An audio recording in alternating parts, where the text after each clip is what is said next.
It's good when you think about your preference, think about when you are younger or when you are really relaxed.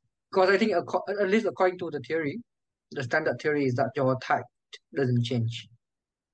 You start with a type when you're younger and you start to develop the weaker function. So it's good to think about when you're younger, when you are truly relaxed and feel what is your preference. The standard understanding is you are not supposed to change. We are not supposed to take the test as truth. The test has their own error rate.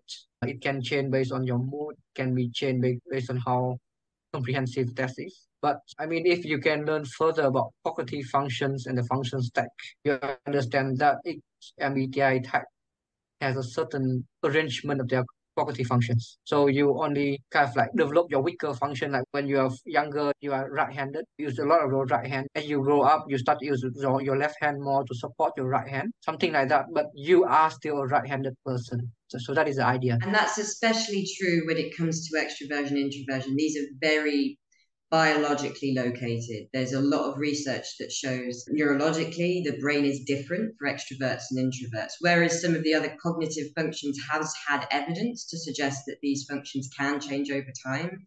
The preferences, as Tuan says, especially with introversion and extroversions, is kind of concrete and set in stone. So we can learn the skills of the other, but ultimately our preference will always be towards, as Tuan says, our early childhood preferences. So asking your parents, what was I like as a child, can be a very useful way to gain a deeper understanding to that as well.